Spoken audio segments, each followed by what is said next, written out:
नमस्कार बंधुगण, आज आम पालन करुँ कारगिल विजय दिवस जोटा कि प्रत्येक वर्ष जुलाई मास 26 पालन कराए। सो आज पालन कर दिन जो मैंने कि कारगिल रे जो वीर और साहसी सैन्य मैंने कारगिल निजर साहस और प्राण को परित्याग कर देशपाई किसी स्मृति एवं देशपाई स्मरणीय होती आज देश कारगिल विजय दिवस पालन कर सैन्य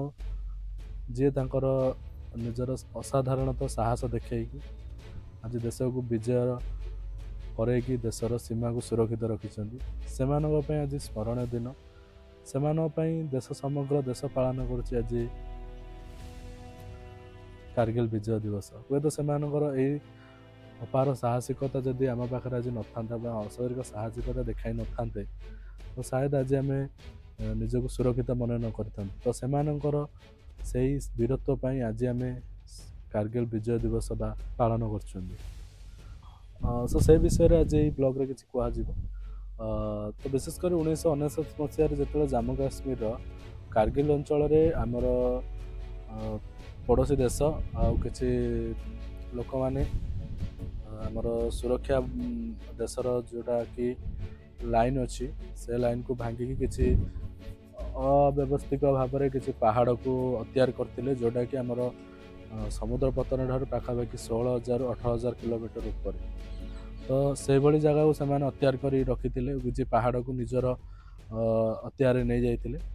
तो से ही भली चैलेंजिंग टाइम रे जोटा कि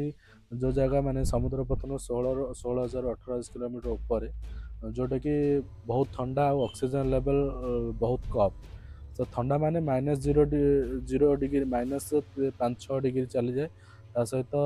ठंडा बहुत से भली चैलेंजिंग रे आमर यही वीर माने आम देशर सैन्य मैंने वीरत्व देखी देश को विजयर मजा चखई सो भारतर सेना मैंने यही अनुप्रवेशकारी को प्रत्याहार करने ऑपरेशन आरंभ करते सहित ऑपरेशन ना हूँ ऑपरेशन विजय आरंभ करते सहित आमर वायुसेना ऑपरेशन सफेद सागर आरंभ करिकी आमर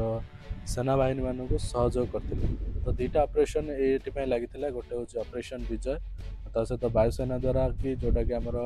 शोल्डर मान को हेल्प पाइपर द्वारा साहाय्य कहते कि आमर ऑपरेशन सफेद सागर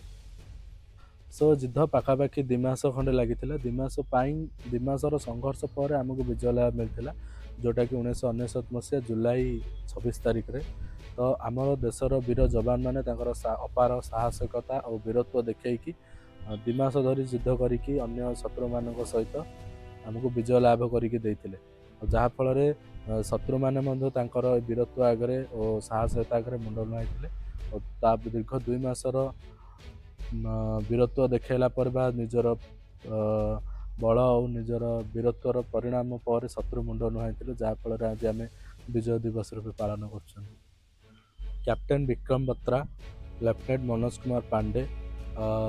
ग्रेनेडियर जोगेंद्र सिंह यादव और अनेक वीर सेना प्रेरणार उत्स तो तांकर जो बलिदान आम इंडिया सब मन सब स्मरणीय एमानकर लीड एमानकर मेन थीम जो आज आम देश कारगिल विजय दिवस रूप पालन कर सब मेमोरेबल रखी सो कारगिल विजय दिवस आम शिखाए जे सेना मानकर बलिदान और से साहाय्य और से साहसिकता जो आज आम कारगिल भली एत बड़ समस्या विजय लाभ कर जोटा कि आमर शत्रु मैंने अत्यार कर रखी छड़े आणले से जगह पुणी आम इंडिया रे ऑलरेडी एवं अच्छी तो आपण मैंने जब कारगिल जाती तो सेठी ऑलरेडी अच्छी कि कारगिल मेमोरियल गोटे म्यूजियम भी अच्छी सेठारे जो मैंने भी शहीद होते से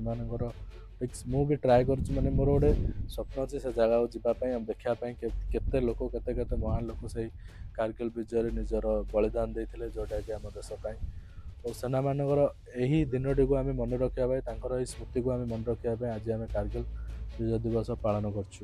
सो कैप्टेन विक्रम बत्रा और मनोज कुमार पांडे लेफ्टिनेंट मनोज कुमार पांडे एमान भली वीर सेना आमर भारत में बहु आवश्यक तो समस्ते सेमाने भी नुहति सबु सेना सम सोल्जर जे नेवी हो इंडियन एयरफोर्स हो कि इंडियन आर्मी हो समस्त मो मन में भल पाइबा अच्छी तो यही स्मरणीय लोक आज भारत गर्वित तो सेमानकर स्मरण को सेमानकर त्याग को मन रखापी आज आम ପାଳନ କରୁଛୁ, ଯେଉଁଟାକି କାର୍ଗିଲ ବିଜୟ ଦିବସ। ସୋ ସମସ୍ତଙ୍କୁ ଦିଲ୍ ସେ ରେସ୍ପେକ୍ଟ ଆଣ୍ଡ ଆଜି ପାଇଁ ଏତିକି। ପୁଣି ଦେଖା ହେବା ଗୋଟେ ନୂଆ ଭିଡ଼ିଓରେ। ତ ଭିଡ଼ିଓଟି କେମିତି ଲାଗିଲା କମେଣ୍ଟ ମାଧ୍ୟମରେ ନିଶ୍ଚୟ ଜଣାଇବେ, ଆଉ ଚ୍ୟାନେଲକୁ ସବସ୍କ୍ରାଇବ୍ ନିଶ୍ଚୟ କରିବେ। ତ ପୁଣି ଦେଖା ହେବା ଗୋଟେ ନୂଆ ଭିଡ଼ିଓରେ। ଜୟ ହିନ୍ଦ, ଜୟ ଭାରତ, ବନ୍ଦେ ମାତରମ୍।